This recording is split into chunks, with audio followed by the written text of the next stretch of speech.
Halo semuanya, dalam video kali ini saya akan berbagi praktik baik dengan tema modul 2.1 keterampilan mengajar PJOK yang efektif. Pembelajaran 1, konsep dan keterampilan mengajar PJOK yang efektif.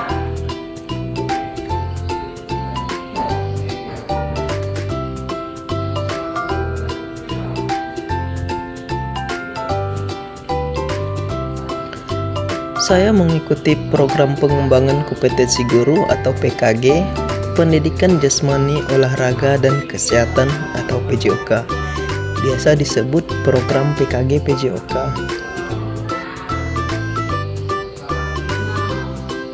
Perkenalan diri saya, nama saya Alberto Fidel Castro SPD, instansi SD Negeri 10 Jemongko. Saya guru mata pelajaran pendidikan jasmani, olahraga, dan kesehatan. Saya akan berbagi praktik baik tentang konsep dan keterampilan mengajar PJOK yang efektif.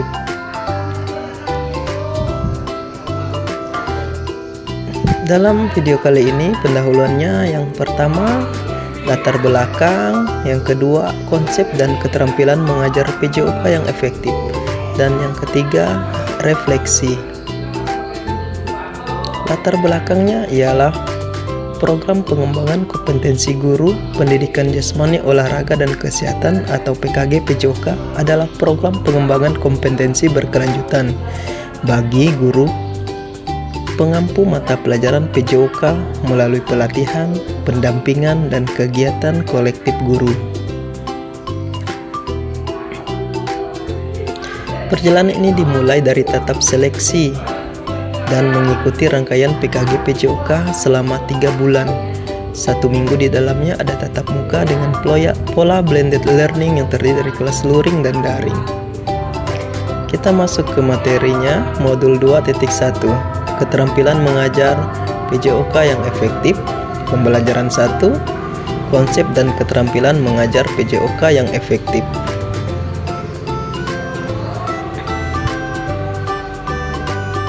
Konsep mengajar efektif. Dalam modul ini, kita akan memandang pengajaran sebagai fasilitasi pengalaman belajar peserta didik kita. Pengalaman belajar diartikan sebagai seperangkat kondisi instruksional dan peristiwa pembelajaran yang merestrukturisasi pengalaman belajar peserta didik dan yang terkait dengan tujuan pembelajaran.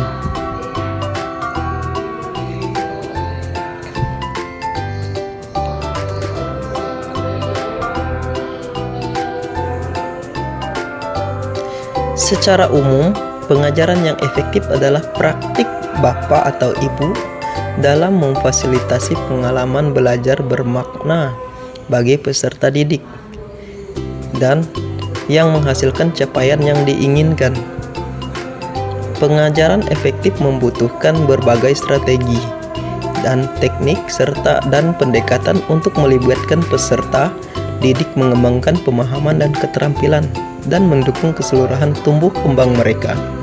Sedangkan untuk belajar secara bermakna, individu harus mengaitkan pengetahuan baru dengan konsep-konsep relevan yang telah mereka sudah ketahui.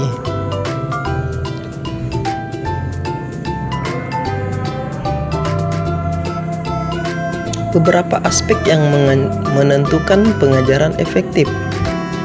Yang pertama, tujuan pembelajaran harus jelas, keterlibatan aktif peserta didik, pengajaran berdiferensiasi, pemrograman dan pentahapan atau pengembangan konten, demonstrasi keterampilan dan penjelasan, umpan balik, komunikasi yang efektif, penilaian dan evaluasi, serta yang terakhir keselamatan.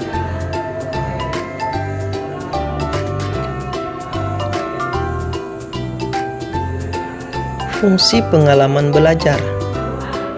Yang pertama, pengalaman belajar menyampaikan konten gerak kepada peserta didik. Yang kedua, pengalaman belajar merestrukturisasi dan memfokuskan respon peserta didik terhadap tugas gerak. Dan yang ketiga, pengalaman belajar setiap peserta didik bisa jadi berbeda-beda meskipun mereka berasal dari satu kelompok usia.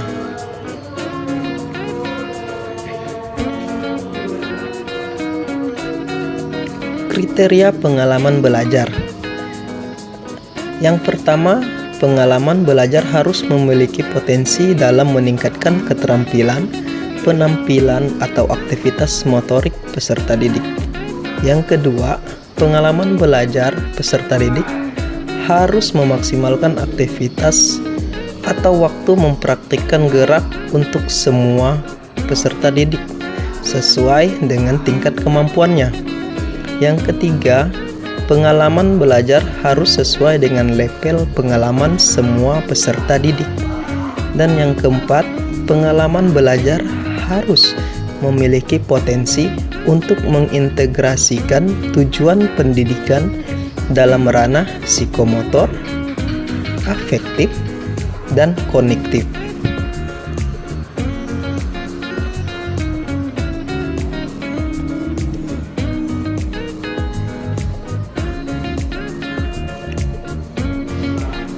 Kemudian untuk model refleksi yang saya gunakan ialah model segitiga refleksi, yang mana ada 4 pertanyaan yang akan saya jawab. Yang pertama, setelah pembelajaran ini akhirnya saya memahami apa? Yang kedua, setelah pembelajaran ini akhirnya saya mampu. Kita masuk ke yang pertama. Setelah pembelajaran ini, akhirnya saya memahami konsep dan keterampilan mengajar PJOK yang efektif, fungsi, pengalaman belajar, serta kriteria pengalaman belajar.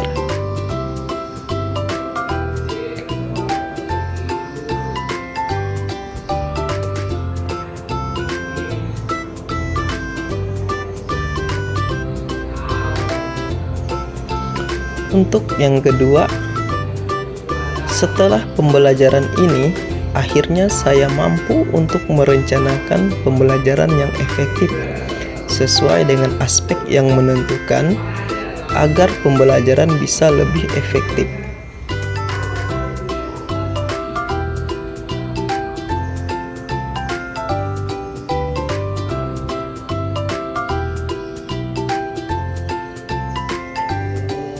Model segitiga refleksi yang ketiga, setelah pembelajaran hari ini, perasaan saya senang untuk bisa merefleksikan pembelajaran yang telah saya lakukan selama ini dan bisa mengetahui bagian-bagian mana saja yang perlu ditambah agar terciptanya pembelajaran yang efektif.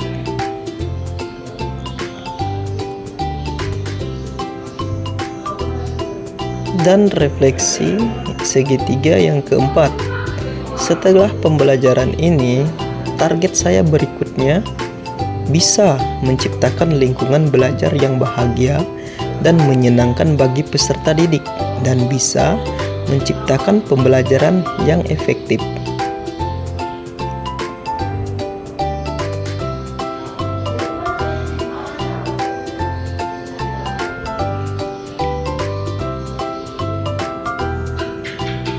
Kesimpulan, secara keseluruhan, keterampilan mengajar efektif merupakan pengalaman yang bermakna bagi peserta didik untuk menciptakan praktik pengalaman yang berfokus pada pengembangan kompetensi, karakter, dan keterampilan siswa. Dengan mengetahui aspek-aspek dan karakteristik pembelajaran yang efektif tersebut, guru diharapkan dapat menciptakan lingkungan belajar yang lebih relevan dan efektif, serta bermakna bagi perkembangan siswa.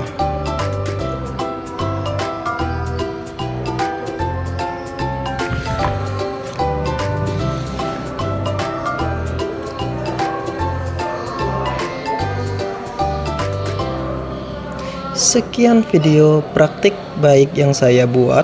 Semoga video ini bermanfaat bagi kita semua. Terima kasih.